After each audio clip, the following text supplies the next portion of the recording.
মাজারে সিজদা দিতে দেরি আছে, ইমাম যেতে দেরি নেই। 1000 রাকাত নামাজ পড়ুক, লক্ষ রাকাত নামাজ পড়ুক, এই সিজদা দেওয়ার পরে যদি তওবা না করে তার ঈমান আর জীবনে ফিরে পাবে না। মাজারে সিজদা করলে ঈমান চলে যায়। একমাত্র আল্লাহর কাছেই মাথা নত করতে হবে, দ্বিতীয় কারো কাছে মাথা নত করার সুযোগ নাই। আল্লাহ নিজে বলতেছেন, যদি আমি আল্লাহ তাআলা আমি ব্যতীত কাউকে সিজদা করার অনুমতি দিতাম, তাহলে ঘরের স্ত্রীকে বলতাম তুমি তোমার স্বামীকে সিজদা করো। কি বললেন? আমি ঘরের স্ত্রীকে বলতাম তুমি তোমার স্বামী সিজদা করো, কিন্তু সেটা বলেন নাই। কিন্তু আমি আর আপনি পাগল হইয়া বাজারে চলে যাই, ল্যাংটা বাবা, তালা বাবা, সালা বাবা আছে না, শিকল বাবা, বাবার বাবা, আরে বাবারে বাবা, ওরে বাবা,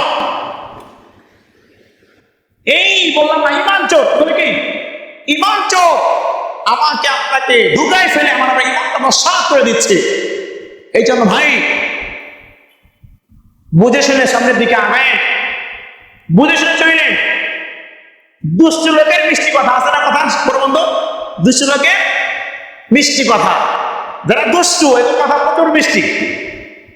যারা সমাজের টাকা হাওলাত করে, উদাহরণ দিই, সমাজের টাকা হাওলাত অভ্যাস আছে, এর টাকা সবাই দেয়, দিয়ার পর কে দিলাম গ্রাম সমাজ কে দিলাম বলতে সমাজে সবাই টাকা হাওলাত দিচ্ছে, সবাই দেশে টাকা পায়, আবার তারা আবারও দেয়, আবারও কি দেয়, কেমনে দেয়?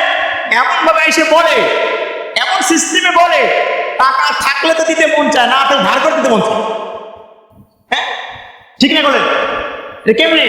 তদ্রুপ সমাজের মধ্যে যারা ইসলামকে নস্বাত করতে চায়, ইসলামকে ধূলিসাৎ করতে চায়, ইসলামকে মিটিয়ে দিতে চায়, ইসলামকে কলঙ্কিত করতে চায়, এদের রূপ চেহারা সুন্দর, কিন্তু এদের ভিতরে কালি, এদের ভিতরে অন্ধকার।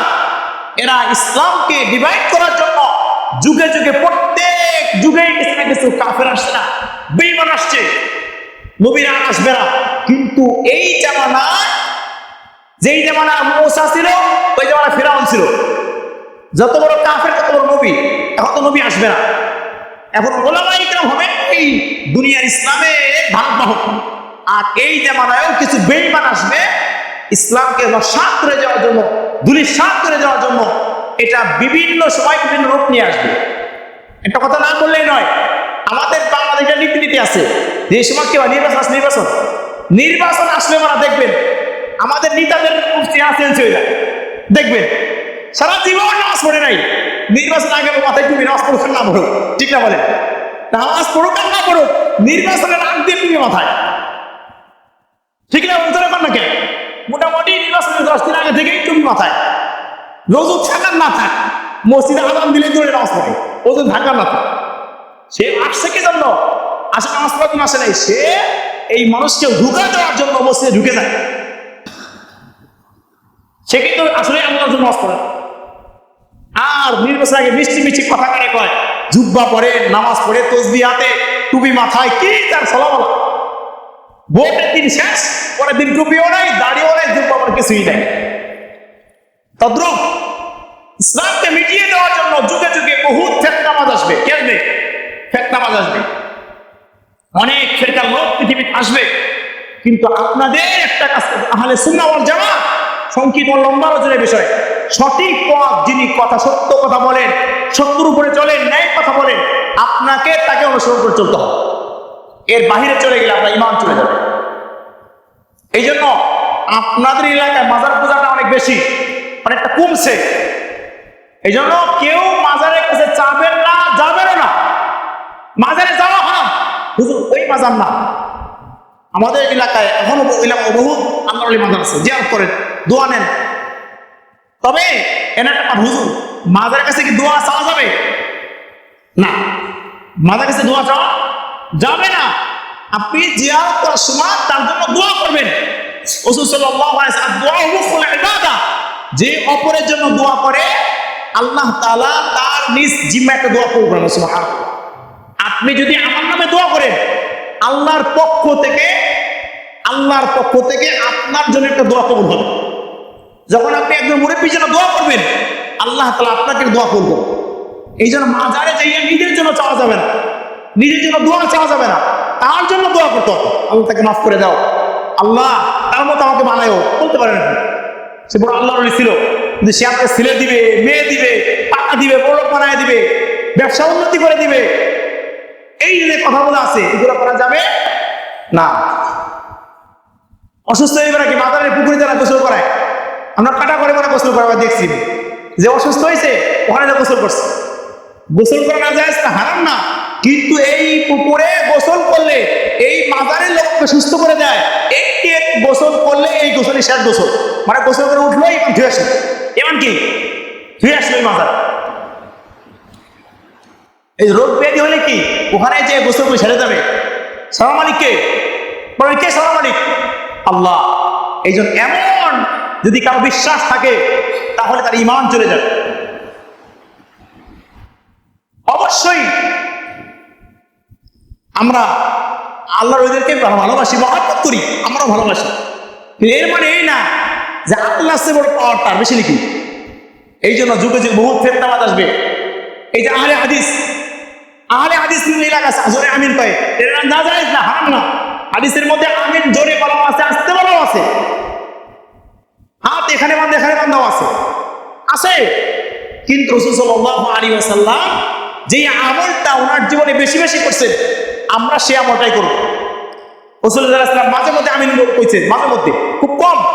আর এখানে হাত বাঁধছেন খুব কম জীবনে। 23 বছর জীবনের মধ্যে কয়েকদিন রাসূল সাল্লাল্লাহু আলাইহি ওয়াসাল্লাম মৃত্যু পর্যন্ত আমিন আসতে বলছেন, হাত এখানে বাঁধছেন। কিন্তু ওইটা আমরা অস্বীকার করি না, কিন্তু আমরা স্বীকার করি যে রাসূল সাল্লাল্লাহু আলাইহি ওয়াসাল্লাম সারা জীবন করে গেছেন। আর সবথেকে বড় দলিল হলো রাসূল সাল্লাল্লাহু আলাইহি ওয়াসাল্লাম মৃত্যুর আগে নামাজ পড়ার সময় বলে গেছে, সাহাবায়ে কিরাম, আমি শেষ সময়ে যে আমলগুলা করছি তোমরা এই আমলটা বেশি ধরে রাখবা। রাসূল সাল্লাল্লাহু আলাইহি ওয়াসাল্লাম মৃত্যুর আগে যে কয়েক নামাজ পড়ছেন, ওই কয়েকটা নামাজ বেশিরভাগই এইভাবে নামাজ পড়ছে। এই জন্য যে ব্যক্তি নামাজ পড়ে না তারা আমি দাওয়াত দিই না, যে নামাজ পড়ে তারা যদি ভুল করি সে আসবে না মসজিদে। কথা বুঝেন নাই? যে নামাজ মোটেই মসজিদে আসে না তার কাছে দাওয়াত নাই। যে মসজিদে আসে ওর আত্মা হেঁটে পারে না, দুরূদ শরীফ পারে না, দোয়া মাসরা পারে না, এ পারে না, তা পারে না, ও তো আসবেই না। আগে মসজিদে আসতে হবে।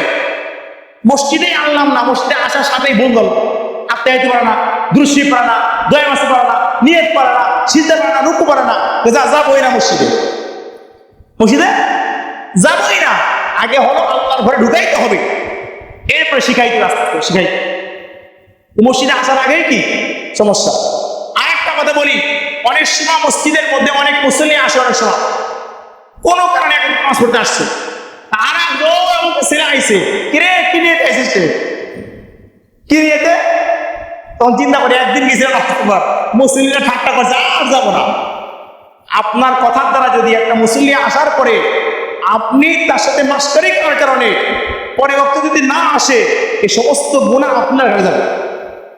আল্লাহ তাকে বিদায় দিবে কেউ জানি? কেউ জানি না। এই জন্য কেউ মসজিদে যদি আসে তাকে বাহবা দিব, স্বাগতম দিব, তাকে বুঝাবো, তাকে আসার জন্য উদ্বুদ্ধ করব। এমন কোনো কথা কাজ করবো না যেই কারণে তার মন নষ্ট হয়ে যায়। কি নষ্ট হয়ে যায়? মন নষ্ট হয়ে যায়। আর একটা মাস্টার শেষ করে দেই, অনেক সময় আমাদের মসজিদে বাচ্চারা আসে, কারা আসে? বাচ্চারা আসে, অনেকে রাগ হয়ে যায়। কি হয়ে যায়? রাগ হয়ে যায়।